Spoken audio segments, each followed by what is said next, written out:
Namaskar everyone and welcome to Spectrum Classes. Today we will discuss a very important chapter of class 9 which is motion.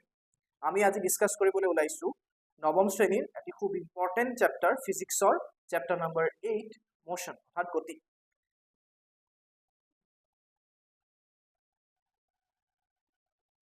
যেহেতু এটা ফিজিক্সৰ chapter হয় খুব important হয় আৰু ফিজিক্সত যেহেতু মেথামেটিক্সৰ লগত ৰিলেটেড বহুত বস্তু থাকে ইয়াত অসমীয়া মিডিয়াম ইংৰাজী মিডিয়াম দুই ধৰণৰ ষ্টুডেণ্টে ইয়াত এটেণ্ড কৰিব পাৰিব।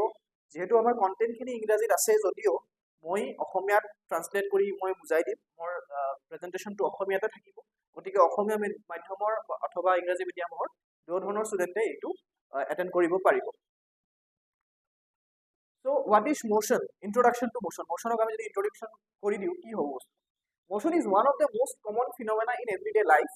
Everything around us moves. For example, cars, birds, planets, even air. অৰ্থাৎ আমাৰ দৈনন্দিন জীৱনৰ যিমানবোৰ বস্তু আমি দেখা পাওঁ বেছিভাগ বস্তুৱে মুভ কৰি আছে। সেইটো জড়ই হ'ব পাৰে, সেইটো জীৱই হ'ব পাৰে। আমি নিজেও মুভমেণ্ট কৰি আছো। মই যদি এটা বস্তু এঠাইৰ পৰা আন এটা ঠাইলৈ স্থানান্তৰ কৰোঁ সেইটোৱে হৈছে মুভমেণ্ট, সেইটোৱে হৈছে মোশন, সেইটোৱে হৈছে গতি। সো যদি আমি ডিফাইন কৰিব যাওঁ মানে এজ এ প্ৰপাৰলি ডেফিনেশ্যন যদি দিব যাওঁ তেতিয়াহ'লে কি হ'ব? An object is in motion when it is continuously changing its position. এটা বস্তুৱে যেতিয়া নিজৰ স্থান প্ৰত্যেকটো সময়ৰ মূৰে মূৰে যদি সলনি কৰি আছে আৰু তাৰ বাবে এটা কি লাগিব? এটা ৰেফাৰেন্স পইণ্ট লাগিব। An object is in motion when it is continuously changing its position based on a reference point. Based on a reference point. যদি এটা ৰেফাৰেন্স পইণ্টৰ সহায়ত যদি এজন ৰেফাৰেন্স পইণ্ট আছে বা কোনোবা এজন মানুহে চাই থাকিব লাগিব যে কিবা এটা বস্তুৰ পজিশ্যন এঠাইৰ পৰা আন এটা ঠাইলৈ সলনি হৈ আছে তেতিয়াহে আমি তাক মুভমেণ্ট বুলি ক'ম বা মোশনত থকা বুলি ক'ম বস্তুটো। For example a car moving on a road, এটা ৰাস্তাত গাড়ী এখন মুভ কৰি আছে, তো গাড়ীখনক মই চাব পাৰি আছো যে গাড়ীখন ইয়াৰ পৰা আন এটা ঠাইলৈকে গতি কৰি আছে, গতিকে সেইটো এটা মোশনৰ এক্সাম্পল হ'ব। আৰ্থ ৰিভলভিং এৰাউণ্ড দি ছান, সূৰ্যৰ চাৰিওফালে যে পৃথিৱীখন ঘূৰে, ৰেফাৰেন্স পইণ্ট লেটছ সে সূৰ্যটো ৰেফাৰেন্স পইণ্ট, তাৰ চাৰিওফালে পৃথিৱীখন ঘূৰি আছে, so that will be called also motion. Let's go to the next chapter, next topic. তো মোশন আৰু ৰেষ্ট এই দুটা বস্তু আমি অলপমান জানি লওঁ। What is rest and what is motion? An object is said to be at rest if its position does not change with time. সময়ৰ লগে লগে যদি কোনো এটা বস্তুৰ স্থানটো সলনি হোৱা নাই তেতিয়াহ'লে তাক আমি ৰেষ্টত থকা বুলি ক'ম, অৰ্থাৎ বস্তুটো স্থিৰ অৱস্থাত আছে। A book kept on a table, এটা টেবুলত যদি এখন কিতাপ ৰখা আছে, কিতাপখনটো সলনি হোৱা নাই, কিতাপখনৰ জেগা যিটো আছে সেইটো য'ত আছে তাতেই আছে, গতিকে that will be at rest. মোশনটো কি হ'ল আমি অলপতে পঢ়িলো বা অলপতে আমি ডিসকাস কৰিলো। An object is said to be in motion if it's position changes with time. সময়ৰ লগে লগে যদি বস্তুটোৰ স্থান সলনি হয় তেতিয়াহ'লে তাক মোশন বুলি কোৱা হ'ব। ফৰ এক্সাম্পল যদি আমি এটা ড্ৰয়িং চাওঁ, দিছ ইজ মোশন। কোনোবাই চাইকেল চলাই আছে, তেওঁ মুভমেণ্ট কৰি আছে, কুকুৰটোৱে দৌৰি আছে, মানুহ দুজন দৌৰি আছে, গাড়ীখন হয়তো মুভ কৰি আছে, so' these are all in motion. Rest কি হ'ব? কুকুৰো শুই আছে, মানুহজনো বহি আছে, ছোৱালীজনী তাত কিতাপ পঢ়ি আছে, গোটেইখিনি বস্তু এটা স্থিৰ অৱস্থাত আছে, that will be at rest. Okay, তাৰ পিছে আমি দুটা ইম্পৰ্টেণ্ট টপিক ডিছকাছ কৰিলো। মোশনৰ যিটো মেইন মেথামেটিকেল কেলকুলেশ্যনছ এণ্ড অল দ্যাট সেইবোৰ আমি ডিছকাছ কৰিম। তাৰ আগতে কিছুমান বেচিক টাৰ্মছ আমি জানিব লাগিব। বেচিক টাৰ্মছৰ ভিতৰত যিকেইটা দুটামান বস্তু আহি যায় তাৰ আগত ফাৰ্ষ্ট ইম্পৰ্টেণ্ট বস্তুটো হৈছে ডিষ্টেঞ্চ এণ্ড ডিছপ্লেচমেণ্ট। আৰু এইটো বস্তুক লৈ বহুত ল'ৰা ছোৱালীৰ কি থাকে, ডাউট থাকে যে ডিছপ্লেচমেণ্ট মানে ডিছপ্লেচমেণ্ট বস্তুটো হয় কি, ঠিক আছে। তো ডিষ্টেন্সটো হৈছে total path covered by an object, it can be negative. আচ্ছা, আগতে এইখিনি বস্তু আমি জানি লোৱা হওক যে total path covered, what is total path covered? যদি এ এটা পজিশ্যন হয়, বি এটা পজিশ্যন হয়, এৰ পৰা বি লৈকে কিবা এটা বস্তু মুভ কৰিছে, এতিয়া সি যেনেকে নহওক কিয়, সাপোজ এনেকে গৈছে বা এনেকে গৈছে বা এনেকে গৈছে, তো ষ্টাৰ্টিং পইণ্টৰ পৰা এণ্ডিং পইণ্টলৈকে কিমানখিনি ডিষ্টেঞ্চ সি কভাৰ কৰিলে গোটেইখিনি মই যদি মেজাৰ কৰোঁ যে এভৰি ষ্টেপ মই কাউণ্ট কৰি কৰি কৰি কিমান দূৰ মই খোজকাঢ়ি মই বি পইণ্টলৈকে গ'লো, গোটেইখিনি যদি মই কাউণ্ট কৰোঁ তেতিয়াহ'লে তাক আমি ডিষ্টেঞ্চ বুলি ক'ম। আৰু ডিষ্টেঞ্চটো কিন্তু নেগেটিভ হ'ব নোৱাৰে, কাৰণ মই যদি এইটো পজিশ্যন আছো, ইয়াৰ পৰা মই এইখিনিলৈকে যদি মই গুচি গ'লো, তাৰ মানে মই কিবা এটা স্থানৰ মানে কিবা এটা ডিষ্টেঞ্চ মই কভাৰ কৰিছো, এঠাইৰ পৰা আন এটা ঠাইলৈকে আৰু সেইখিনি মই মেজাৰ যদি কৰিবলৈ যাওঁ সেইটো নিগেটিভত কেতিয়াও ওলাব নোৱাৰে তো গতিকে ডিষ্টেন্সটো কেতিয়াও নিগেটিভ হ'ব নোৱাৰে আমি আহিম ইয়াৰ ওপৰত আৰু distance is a scalar quantity এতিয়া স্কেলাৰ কোৱান্টিটি কি হয় আমি দুই ধৰণৰ কোৱান্টিটি পাওঁ দুই ধৰণৰ কোৱান্টিটি কি পাওঁ এটা হৈছে আমাৰ ভেক্টৰ আৰু এটা হৈছে আমাৰ স্কেলাৰ ভেক্টৰ কোৱান্টিটি হৈছে যাৰ ম্যাগনিটিউডো আছে যাৰ ডিৰেকশনো আছে ম্যাগনিটিউড আৰু ডিৰেকশন যাৰ থাকে তাক আমি ভেক্টৰ কোৱান্টিটি বুলি কওঁ আৰু যাৰ অনলি ম্যাগনিটিউড থাকে কোনো ডিৰেকশন নাথাকে তাক আমি স্কেলাৰ কোৱান্টিটি বুলি কওঁ তো স্কেলাৰ কোৱান্টিটিত আমি কোনো ধৰণৰ ডিৰেকশন দেখা নাপাওঁ কিন্তু ভেক্টৰ কোৱান্টিটিত আমি ডিৰেকশনো পাই আছো আৰু ম্যাগনিটিউডো পাই আছো তো ডিস্টেন্সটোৰ কোনো ডিৰেকশন নাথাকে কোনফালে গৈছে সেইটো মেটাৰ নকৰে কোনটো ডিৰেকশনত গৈছে সেইটো মেটাৰ নকৰে অনলি মেটাৰ কৰে যে মোৰ স্টাৰ্টিং পইণ্টৰ পৰা এন্ডিং পইণ্টলৈকে মই কিমান দূৰত্ব অতিক্ৰম কৰিলো সেইটো যদি মই মেজাৰ কৰো তেতিয়াহ'লে তাক আমি ডিস্টেন্স বুলি কম কোনো ইয়াত ডিৰেকশনৰ কথা নাহে আনহাতে ডিসপ্লেসমেন্টৰ ডিৰেকশনৰ কথা আহিব আমি আহিম ইয়াৰ ওপৰত unit of distance is meter আমাৰ প্ৰত্যেকটো ফিজিক্যাল কোৱান্টিটিৰ এটা এটা ইউনিট থাকে এসআই ইউনিট থাকে আমাৰ মেইনলি আগতে সিজিএস আছিলে এতিয়া এসআই ইউনিট হৈছে তো এসআই ইউনিট কি হয় এইবোৰ আমি ডিসকাস কৰিম বাৰু এতিয়া আমি এইখিনি জানি থওঁ যে ডিস্টেন্সৰ যেটো ইউনিট হৈছে সেইটো হৈছে মিটাৰ আৰু ডিস্টেন্সটো সদায় পজিটিভ এইটো বস্তু সদায় মনত ৰখা দৰকাৰ যে যদি কেতিয়াবা কোৱেশ্চন আহে যে ফৰ এক্সাম্পল এমসিকিউ দিয়া আছে য'ত কেইটামান ডিস্টেন্সৰ অপচনছ দিয়া আছে যদি তাত সাপোজ এই অপচন দিয়া আছে -20 মিটাৰ আৰু সাপোজ লেটস সে 20 মিটাৰ দিয়া আছে বা 3 নম্বৰ দিয়া আছে -10 মিটাৰ আৰু 4 নম্বৰ দিয়া আছে let's say -30 metre let's say এতিয়া আমাক যদি সিলেক্ট কৰিবলগীয়া হয় কিবা এটা এমসিকিউ আছে আমাৰ ম্যাথমেটিক্স কৰি পেলাই আমাৰ উত্তৰটো ওলাইছে যদি আমি উত্তৰটো ক্যালকুলেশন নকৰো তথাপিও আমি ইয়াৰ পৰা এই এমসিকিউৰ পৰা এটো ওলাব পাৰিম যে যদি হে নেগেটিভত আছে নেগেটিভত থকা কেইটা কেতিয়াও ডিসটেন্স হ'বই নোৱাৰে কাৰণ ডিসটেন্স কান বি নেগেটিভ গতিকে এই গোটেই কেইটা অপচনছে নহব গতিকে আমি ম্যাথমেটিক্সটো কৰা দৰকাৰে নাই ডাইৰেক্ট আমি অপচন চাম যে 20 মিটাৰ আছে পজিটিভ আছে this will be the correct answer কাৰণ ডিসটেন্স কেতিয়াও নেগেটিভ হ'ব নোৱাৰে Okay, let's move to the next point, which is displacement. What is displacement? Shortest distance between initial and final position of the object, and it is a vector quantity. So, displacement বস্তুটো এনেকুৱা যে ইয়াৰ এটা magnitude থাকিব লগতে ইয়াৰ এটা ডিৰেকশনো থাকিব এতিয়া এইটো বিষয়ে আমি ডিসকাস কৰো এটা আমি ড্ৰয়িঙৰ সহায়ত ডিসকাস কৰিলে বেছি ভাল লাগিব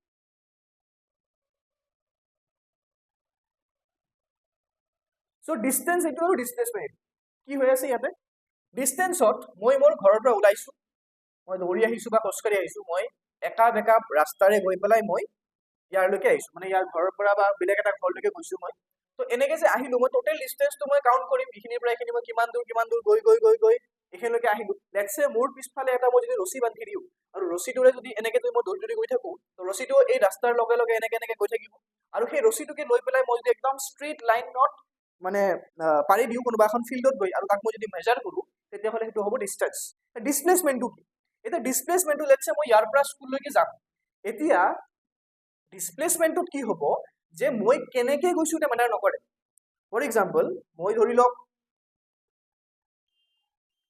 লেটস সে মই এই পজিশনত আছো বি পজিশনত যাম এতিয়া মই গৈছো লেটস সে এনেকে গৈছো তো এতিয়া ডিসটেন্স যদি মই মেজাৰ কৰিব লাগে এৰ পৰা বি লৈকে মই টোটাল কিমান দূৰত্ব অতিক্ৰম কৰো গোটেইখিনি মই স্টেপ মেজাৰ কৰিব লাগিব কিন্তু ডিসপ্লেসমেন্টৰ ক্ষেত্ৰত মোক খালি এইটো চাব লাগিব যে এৰ পৰা বি লৈকে যোৱাতে মোৰ শৰ্টেষ্ট ডিসটেন্স কোনটো আছিল এটা শৰ্টেজ দুটা পইণ্টৰ মাজত আমি হয়তো জিওমেট্ৰিত পাইছো ম্যাথমেটিক্সত পাইছো দুটা পইণ্টৰ মাজৰ শৰ্টেষ্ট ডিসটেন্সটো কি হয় সদায় এটা ষ্ট্ৰেইট লাইন হয় তো ডিসপ্লেসমেন্টটো তেনেকুৱা বস্তু যে আমি যদি দুটা পইণ্টৰ মাজত এটা ষ্ট্ৰেইট লাইন মই ড্ৰ কৰো সেই ষ্ট্ৰেইট লাইনটো যিমানখিনি দীঘল হ'ব সেইটোৱে হৈছে মোৰ ডিসপ্লেসমেন্ট মই এটা পইণ্টৰ পৰা এটা পইণ্টলৈকে মই কেনেকৈ গৈছো কোন ৰাস্তাৰে গৈছো মেটাৰ নকৰে জাস্ট মোৰ মানে মেটাৰ কৰিব যে ইয়াৰ পৰা ইয়ালৈকে শৰ্টেষ্ট ডিসটেন্স কোনটো আছে so displacement is nothing but shortest distance between initial and final position এটো যদি মোৰ ইনিশিয়াল পজিশন হয় বি টো যদি মোৰ ফাইনেল পজিশন হয় তেতিয়া হলে এৰ পৰা বি লৈকে মোৰ যেটো শৰ্টেষ্ট ডিসটেন্স আছে সেইটোকে মই ডিসপ্লেসমেন্ট বুলি ক'ব পাৰো It is a vector quantity obviously কাৰণ ইয়াৰ পৰা ইয়াৰলৈকে মই এটা পাৰ্টিকুলাৰ ডিৰেকশনত চাব লাগিব তো ডিৰেকশন যেতিয়া থাকিব আৰু যদি ম্যাগনিটিউড আহি যায় obviously ম্যাগনিটিউড আহিবই So magnitude plus direction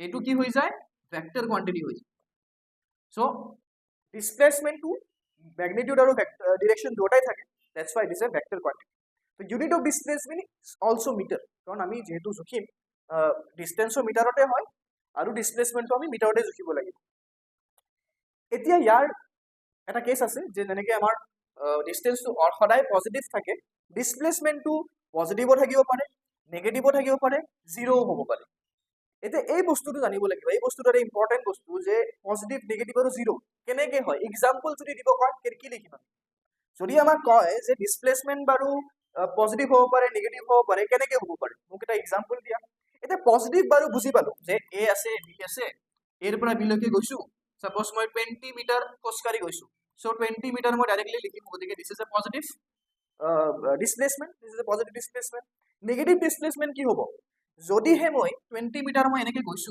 with this direction এৰ পৰা বি লৈকে মই এইটো ডিৰেকশ্যনত গৈছো তাৰ পিছত বিত যোৱাৰ পিছত মই উল্টাকে আকৌ ঘূৰি আহিছো উল্টা ডিৰেকশ্যনত আহি পেলাই মই এই ক্ৰছ কৰি আকৌ 5 মিটাৰ মই ইফালে গুচি গৈছো তেতিয়াহ'লে মই কি কৰিম তেতিয়া মই এইটো লিখিব পাৰো যে মই -5 মিটাৰ মই লেফট সাইডত আহিছো পজিটিভ সাইড মানে ৰাইট সাইডত মই 20 মিটাৰ গৈছো আৰু এইফালে মই লেটস সে একচুয়ালি 5 মিটাৰ নহয় 25 মিটাৰ হ'ব 20 প্লাস 5 মিটাৰ তো মই বিৰ পৰা এইফালে যদি আহিছো মই তেতিয়াহ'লে এইটো এটা নেগেটিভ সাইন হিচাপে মই লম যে 20 মিটাৰ মই এইফালে যদি গৈছো এইটো মই পজিটিভ ডিৰেকশ্যন বুলি ধৰি ললো this is A positive direction তেতিয়াহ'লে যদি মই উল্টাকে ঘূৰি আহো তেতিয়া এই নেগেটিভ সাইনটোৱে কি ইন্ডিকেট কৰিব নেগেটিভ সাইনটো ইন্ডিকেট কৰিব যে মই উল্টা ফালে ঘূৰি আহিছো বুজিছে সো এইটোৱে হল কথা যে যদি মই এৰ পৰা বি লৈকে যদি গৈছো এইটো মই পজিটিভ ডিৰেকশ্যন বুলি যদি ধৰি লওঁ উল্টা ফালে যদি মই আহো তেতিয়াহ'লে মই তাৰ আগত এটা মাইনাস চিন দিম দ্যাটস ওয়াই এইটো কোৱা হয় যে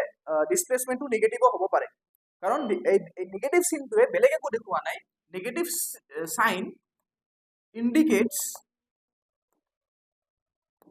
only direction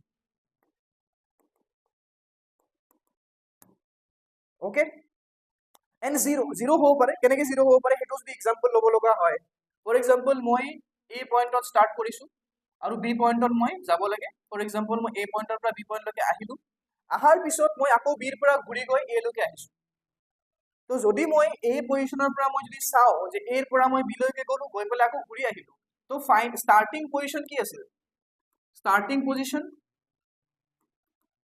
পজিশন এ ফাইনাল পজিশন কি আছে ফাইনাল পজিশন বি আছিল তো সরি ফাইনাল পজিশন এ আছিল কাৰণ মই ঘূৰি আহিছো এৰ পৰা এ লৈকে মই ঘূৰি আহিছো তো যদি মই এৰ পৰা এ লৈকে ঘূৰি আহো তেতিয়াহ'লে মোৰ ডিসপ্লেসমেন্ট কি হৈ যাব জিৰ' হৈ যাব ডিসপ্লেসমেন্টটো হৈ যাব জিৰ' কাৰণ মোৰ স্টাৰ্টিং পইণ্ট আৰু এন্ডিং পইণ্ট একেটাই হয় তো ডিসপ্লেসমেন্ট পজিটিভ হ'ব পাৰে নেগেটিভ হ'ব পাৰে আৰু জিৰ' হ'ব পাৰে এটোৰ ওপৰত কোৱেশ্চনছ বহুত ক্ষেত্ৰত আহি থাকে বহুত এক্সামত আহি থাকে এতিয়া আমি ডিসকাস কৰো টাইপস অফ মোশন কি ধৰণৰ মোশন হ'ব পাৰে so first motion is rectilinear motion তো ইয়াৰ এক্সাম্পল মানে অৰ্থটো হৈছে motion in a straight line যদি মই এটা ঠাইৰ পৰা আন এটা ঠাইলৈকে মই যদি স্ট্ৰেইট লাইনত গতি কৰি আছো তেতিয়াহ'লে তাক আমি কি মোশন বুলি কম ৰেক্টিলিনিয়াৰ মোশন বুলি কম তো এক্সাম্পল হিচাপত train moving on a straight track তো ট্ৰেইনটো কেতিয়াও এনেকে নাযায় ট্ৰেইনটো মোটামুটি সিধা ৰাস্তাতে যায় সেইকাৰণে আমি ৰেক্টিলিনিয়াৰ মোশনৰ এক্সাম্পল হিচাপে train moving on a straight ট্ৰেকত আমি দেখিব পাৰো সাৰ্কুলাৰ মোশন এটা সাৰ্কুলাৰ মোশনত কি হ'ব পাৰে যে হ্যান্ডস অফ এ ক্লক এটা ঘড়ী যদি আমি দেখিছো ঘড়ীটো কেনেকৈ ঘূৰে ঘড়ীটো সাপোজ এনেকৈ আছে তিনটা কাটা তো এনেকৈ ঘূৰিব ক্লকৱাইজ ডিৰেকশ্যন এনেকৈ ঘূৰিব so this is a circular motion এইটো এটা এক্সাম্পল ল'ব পাৰো পিৰিয়ডিক মোশন কি হয় পিৰিয়ডিক মোশন আমি দেখিছো হয়তো পেন্ডুলাম যদি আপোনালোকে দেখিছে আগৰ দিনৰ ঘড়ীবোৰতো এনেকুৱা থাকিছিল এটা পেন্ডুলাম থাকিছিল এনেকুৱা এইটো এনেকৈ মুভ কৰি থাকিছিল তো পেন্ডুলামত কি হয় এটা ফিক্সড পাথ থাকে সেই পাথটোত কি এবাৰ ইফালৰ পৰা ইফালে যায় আৰু এবাৰ আকৌ ঘূৰি আহে সো ফৰ এক্সাম্পল পেন্ডুলামটো যদি মই ইয়াতে ফিক্স কৰি দিওঁ ইয়াতে বকটো আছে মানে বল এটা আছে সাপোজ লেটস সে এবাৰ ইফালে যাব এবাৰ গোটেইখিনি পাথ আকৌ ঘূৰি আহিব আহি পেলাই আকৌ ইফালে যাব তো এনেকৈ মুভ কৰি থাকে তো পেন্ডুলামৰ যিটো আপোনাৰ মোশনটো আছে তাক আমি মোশন ৰিপিটস ইন ইকুৱেল ইন্টাৰভেলস ইয়াক আমি পিৰিয়ডিক মোশন বুলি কওঁ কাৰণ এটা পিৰিয়ডৰ মূৰে মূৰে সেই মোশনটো ৰিপিট হৈ আছে that's why it is called periodic motion and last but not the least rotational motion.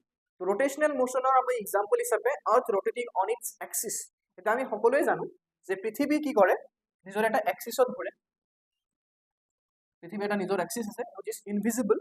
তো এক্সিছত এটা certain degree angle পৃথিৱীটো ঘূৰি আছে নিজৰ কক্ষপথত। এই যদি rotational যিটো motion আছে এই যিটো rotation আছে এই rotationক আমি rotational motionৰ example হিচাপে ল'ব পাৰো। objects rotates about its axis, নিজৰ কাল্পনিক যিটো ৰেখা আছে, কাল্পনিক যিটো মানে অক্ষৰেখা আছে বা এক্সিছ বুলি কওঁ আমি, কাল্পনিক এক্সিছত যেতিয়া সি ঘূৰিব তাক আমি rotational motion বুলি ক'ব পাৰো। So let's move to the next topic, which is speed. এতিয়া আমি যেহেতু দুটা বস্তু পাইছিলো, এটা হৈছিল আমাৰ ডিস্টেন্স আৰু এটা হৈছে ডিসপ্লেসমেন্ট। তো স্পিড মানে কি? স্পিড হৈছে বেলেগ একো নহয়, ডিস্টেন্সক যদি আমি সময়েৰে ভাগ কৰি দিওঁ তেতিয়াহ'লে আমি তাক কি বুলি ক'ব পাৰো? স্পিড বুলি ক'ব পাৰো। ডিস্টেন্স ট্ৰাভেল পাৰ ইউনিট টাইম, এটা পাৰ্টিকুলাৰ ইউনিট টাইমৰ ভিতৰত, ফৰ এক্সাম্পল মই 20 মিটাৰ গৈছো কিমান সময়? Let's say 5 সেকেন্ডত। যদি মই 20 মিটাৰ গৈছো 5 সেকেন্ডত তেতিয়াহ'লে মোৰ যিটো স্পিড হ'ব সেইটো কিমান হ'ব? 5 ৰে যদি মই 20 ভাগ কৰি দিওঁ হ'ব 4 meter per second. So 4 meter per second will be my speed. So distance traveled per unit time is nothing but speed. So SI unit is meter per second. যেহেতু আমাৰ ডিস্টেন্সৰ একক হৈছে মিটাৰ আৰু টাইমৰ একক হৈছে second, so meter per second will be its unit. So types of speed of কি কি আছে? ইউনিফৰ্ম স্পীড আছে, নন ইউনিফৰ্ম স্পীড আছে আৰু এভাৰেজ স্পীড আছে। ইউনিফৰ্ম স্পীড মানে কি? ইউনিফৰ্ম স্পীড হৈছে ফৰ এক্সাম্পল ফাৰ্ষ্ট সেকেন্ড, 1 সেকেন্ডত 10 মিটাৰলৈকে কোনোবা এটা গাড়ী হওক কোনোবা এটা বস্তু হওক মুভ কৰি আছে। 2 সেকেন্ডৰ ভিতৰত গ'ল 20 মিটাৰ, 3 সেকেন্ডত গ'ল লেটস সে 30 মিটাৰ, মানে ইকুৱেল ইন্টাৰভেল অফ টাইম, মানে প্ৰতিটো সেকেন্ডত কি সেম ডিস্টেন্স ট্ৰাভেল কৰি আছে, মানে প্ৰত্যেকটো সেকেন্ডতে কি মোটামুটি 10 মিটাৰকে ট্ৰাভেল কৰি আছে। সো এভৰি সেকেন্ডৰ ইন্টাৰভেলত, প্ৰত্যেকটো সেকেন্ডৰ ইন্টাৰভেলত মোটামুটি 10 মিটাৰকে কি কোনোবা এটা গাড়ী হওক বা কিবা এটা অবজেক্টে হওক মুভ কৰি আছে। So this will be called uniform speed. Uniform speed হৈছে এটা ইকুৱেল ইন্টাৰভেল অফ টাইমৰ ভিতৰত equal amount of distance cover কৰি আছে, তাক আমি ইউনিফৰ্ম স্পীড বুলি কওঁ। নন ইউনিফৰ্ম স্পীড মানে কি? নন ইউনিফৰ্ম স্পীড হলে এনেকুৱা হ'ব যে প্ৰত্যেকটো এটা ফিক্সড ইন্টাৰভেল টাইম আছে কিন্তু ডিস্টেন্সটো বেলেগ বেলেগ কভাৰ কৰি আছে। প্ৰথমে সাপোজ 30 মিটাৰ গ'ল, তাৰপিছত লেটস সে 70 মিটাৰ গ'ল। তো তেনেকে যে প্ৰথম ইন্টাৰভেলত প্ৰথম সেকেন্ডত লেটস সে 20 মিটাৰ গৈছে আৰু সেকেন্ড ইন্টাৰভেলত মোটামুটি তেওঁলোকে 40 মিটাৰ কভাৰ কৰিছে। তো এইটো এটা আনইভেন ডিস্টেন্স কভাৰ কৰি আছে ইকুৱেল ইন্টাৰভেল অফ টাইম, তেতিয়াহ'লে তাক কি বুলি কোৱা হ'ব?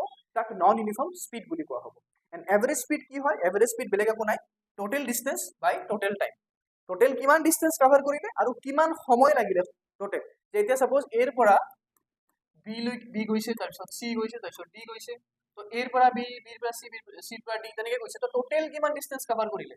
লেটস সে 100 মিটাৰ ট্ৰেভেল কৰিলে, টোটেল কিমান সময় লৈছে? লেটস সে 50 সেকেন্ড সময় লৈছে বা 50 মিনিট সময় লৈছে কিবা এটা। তো 50 সেকেন্ড যদি লৈছে তেতিয়াহ'লে আমাৰ এভাৰেজ স্পীড কিমান হ'ব? এভাৰেজ স্পীড হ'ব 2 meter per second. This will be the average speed. Next আহিব ভেলোচিটি। তো হোৱাট ইজ ভেলোচিটি? যেতিয়া আমি দুটা বস্তু পাইছিলো, এটা হৈছে ডিস্টেন্স আৰু ডিসপ্লেসমেন্ট। যদি ডিস্টেন্সক আমি সময়েৰে ডিভাইড কৰি দিওঁ তেতিয়াহ'লে আমি পাই আছিলো স্পীড। যদি আমি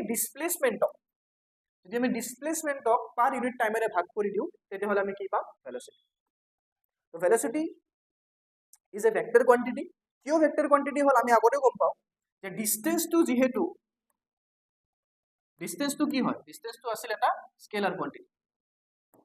তো ডিস্টেন্সক ডিভাইড কৰিছিলো সময়েৰে, আমি কি পাইছিলো তেতিয়াহ'লে? যদি আমি স্পীড পাইছিলো, ডিস্টেন্সক ডিভাইড কৰিছিলো সময়েৰে, তেতিয়া আমি স্পীড পাইছিলো। যেহেতু ডিস্টেন্সটো স্কেলাৰ কোৱান্টিটি আছিল সেইকাৰণে স্পীডটো স্কেলাৰ কোৱান্টিটি হ'ল। এইবাৰ আহিছো আমি ভেলোচিটি। তো ভেলোচিটি কি হয়? ভেলোচিটিটো হৈছে ডিসপ্লেসমেন্ট বাই টাইম। ডিসপ্লেসমেন্ট বাই টাইম। ডিসপ্লেসমেন্টটো কি আছিল? ডিসপ্লেসমেন্টটো এটা ভেক্টৰ কোৱান্টিটি আছিল কাৰণ ইয়াৰ ডিৰেকশ্যন আৰু মেগনিটিউড দুটাই আছে। তো ডিসপ্লেসমেন্টটো যেহেতু ভেক্টৰ কোৱান্টিটি আছিল, the displacement divided by time which is velocity is also a vector quantity. has both magnitude and direction. Velocity magnitude আৰু direction দুটাই থাকে. So these are the few important topics of chapter motion. এইখিনি topic আমি discuss কৰাৰ পিছত আমি আৰু ইয়াৰ advance topic বিলাকত যাম, যেনেকৈ এক্সেলাৰেশ্যন আছে, ইয়াত মোশনৰ কেইটামান ইকুৱেশ্যনছ আছে, ইকুৱেশ্যনছ অফ মোশনছ আমি ডিসকাস কৰিম, আমি মেথমেটিক্সৰ কিছুমান প্ৰবলেম ডিসকাস কৰিম. Motion is a very interesting topic আৰু মোশনটো যেতিয়া আমি শিকিম তাৰ লগত ৰিলেটেড আৰু বহুত বেলেগ বেলেগ বস্তু আমি জানিব পাৰিম. যেতিয়া আমি গ্ৰেভিটেশ্যন কৰিব যাম তাত মোশনৰ বহুত ইউজ আছে. যেতিয়া আমি force and lodge of motion পঢ়িম তাতেও আমাৰ মোশনটো জানিলেহে আমি সেইটো চেপ্টাৰ ভালকে পঢ়িব পাৰিম. সেইকাৰণে মোশন চেপ্টাৰটো আমি ভালকে পঢ়ি লোৱাটো উচিত আৰু ইয়াৰ ইউজেছ বা ইয়াৰ মানে আমি ব্যৱহাৰ আমি গোটেই লাইফটো আমি হয়তো পাই থাকিম আৰু ক্লাছ 11 ক্লাছ 12তো আমি মোশন ৰিলেটেড বহুত বস্তু পাম. সেইকাৰণে মোশন চেপ্টাৰটো এজ এ ফিজিক্সৰ ফাৰ্ষ্ট চেপ্টাৰ হিচাপে ক্লাছ 9ৰ আপোনালোকে ভালকে পঢ়াটো ইম্পৰ্টেণ্ট আৰু যিমান ভালকে ইয়াৰ কনচেপ্টটো ক্লিয়াৰ হ'ব তোমালোকে বেছি ভাল ৰিজাল্ট কৰিব পাৰিবা, লগতে তোমালোকৰ কনচেপ্টটো ক্লিয়াৰ হ'ব. বেলেগ টপিক পঢ়াৰ আগতে এইটো পঢ়ি লোৱাটো বেছি important. So' thank you so' much আজিৰ কাৰণে.